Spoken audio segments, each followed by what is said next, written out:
talking about the reform and opening up, there's one person we can really talk to, Miss Annie Wu Suk-ching. She is a member of the Standing Committee of the 12th National Committee of CPPCC. She's also the honorary chairwoman of the Beijing Air Catering Ltd, which is in 1980 being established and became China's first joint venture company. I sat down with her to chat about how she built up her company almost 4 decades ago. Her precious experience is a true inspiration in today's competitive economic environment, and she specifically talked about political determination and political will, as well as hard work, together with movements in order to meet the deadlines. We have the chance to meet the late Mr. Xi Zhongxun in a cocktail reception in Hong Kong in 1979. So he came back from a trip from USA, and then he was having a reception hosted by the New China News Agency in the Maxim's restaurant. In Hong Kong? In Hong Kong. That restaurant was run by your father? Yes, it was in Causeway Bay. And then my father and myself, we were very fortunate to be invited. So Mr. Xi shook my father's hand and said, "Oh, Mr. Wu, I'm in Guangzhou. Why don't you come and do some business in Guangdong, in Guangzhou? Look forward to see you there." So my father was very happy and said, "Well, I look forward to do something in future." So that started our fantasy of trying to do something in the mainland. And it was a very interesting start, because after that, the former director of New China News Agency asked my father to go to meet him and said, "Mr. Wu, we have an invitation from Beijing for you to travel to Beijing to talk about a business, a joint venture business." So my father thought, well, this is a very good opportunity to go to Beijing for the first time. So we went up to Beijing, and then when we went to Beijing to meet the people in the CAAC. What kind of business was that? At first we thought it's going to be a restaurant business, but it turned out to be an air catering business.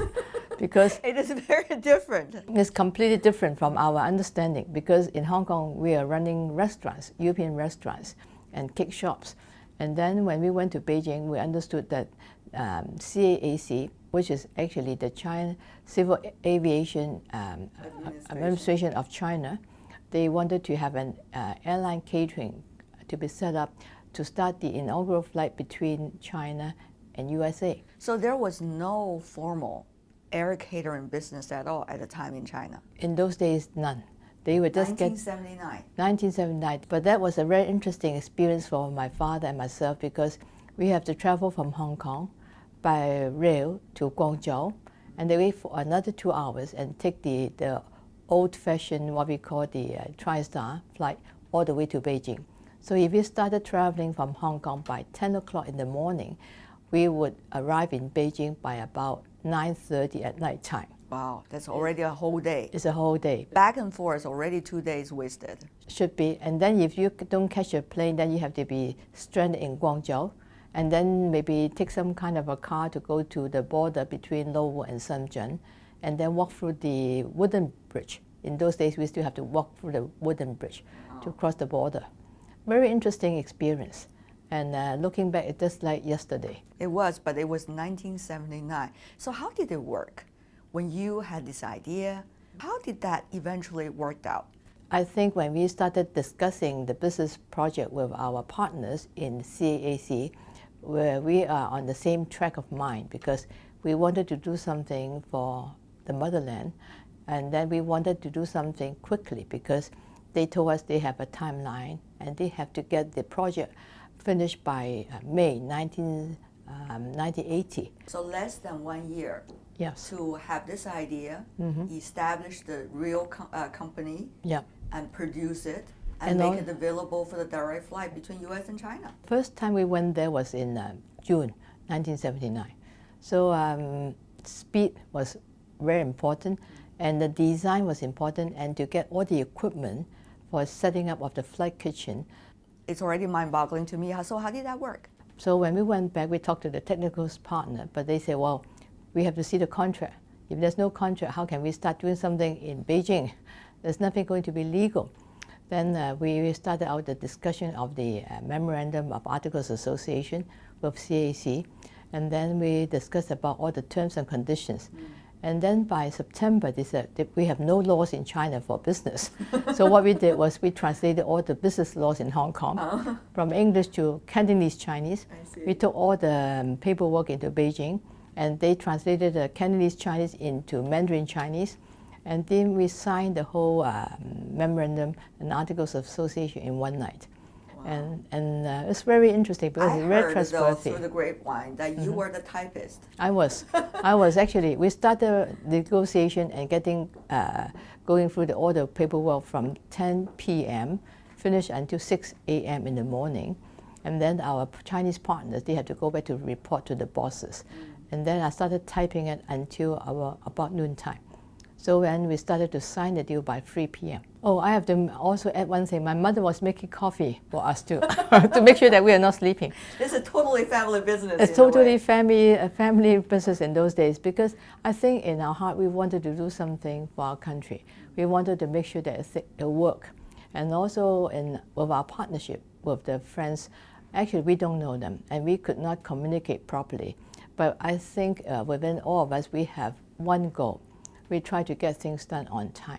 If I remember right, 50 approval seals you have to get in order to get the business moving.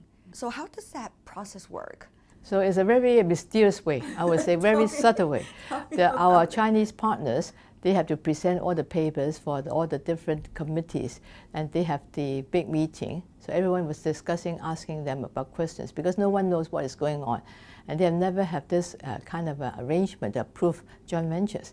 So whenever they have a question and all these points, our Chinese partner will say, well, please come up to see us in Beijing, or we try to see you in Guangzhou.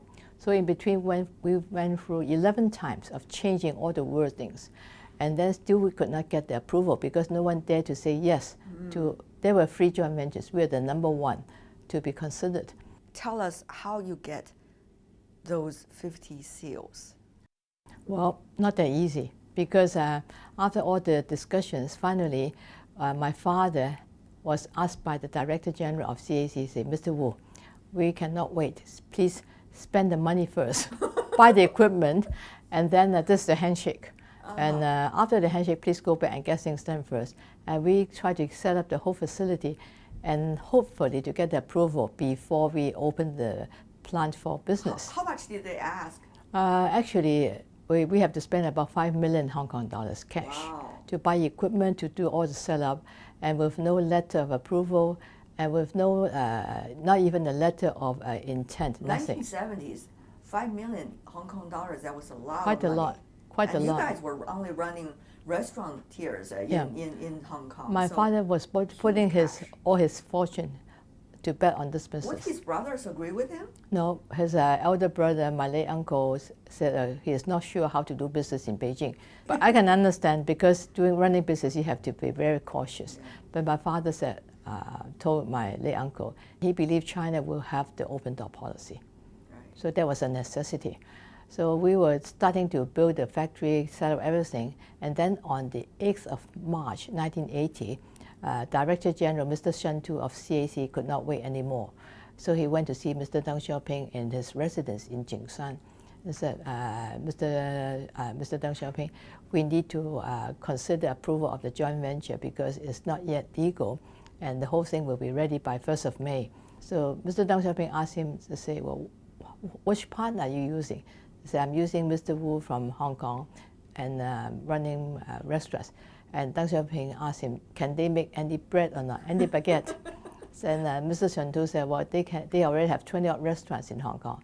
They can make any bread with no problem. So Deng Xiaoping said, say, okay. Making bread. Yeah. So after he gave the word okay, they asked the State Council to start setting up the paperwork. It's easier said than done, of course. At the time when you say, Mr. Deng Xiaoping said, okay, that will be the company that we can work with. But in fact, there was quite a complicated selective process. I understand there were different kinds of airlines coming from Japan, from Europe, that were being considered previously. Japan Airlines and Singapore Airlines. I see. Including us from Hong Kong, is 4 different parties to be considered. But then SAS and Singapore Airlines asked CAC for documentation, say all the legal documents and how you set up the joint ventures and paperwork. So the CAC, I think they have not yet started to think about the legal infrastructure. And I hear that Japan Airlines told them that the infrastructure, the building was too old-fashioned. So they wanted to bomb it and then rebuild something for them, but they want to have the priority. Whenever Japan Airlines come to Beijing, they were the first priority to land. Of course, the Chinese side it's not a fair deal. It's not what we call on a level playing field to do business. So finally, they talked to us, and then my father said, we'll try our best because we wanted China to become a very modernized country. How the logistics, communication, as well as the all the different procedures going through, all of these are complicated matters. No one, once again, has never done it before. Well, we were actually starting something new with no former experience. Even our partners, the CAC people, they have no idea what was going on. They were really trying, as Deng Xiaoping said, starting the stone to cross the river. But I think we have very good intention. We wanted to beat the deadline. We want to make sure that we can have the first-class flight kitchen for Beijing, and we want to make sure that we can have the inaugural flight between China and USA on time. So that was really the determination.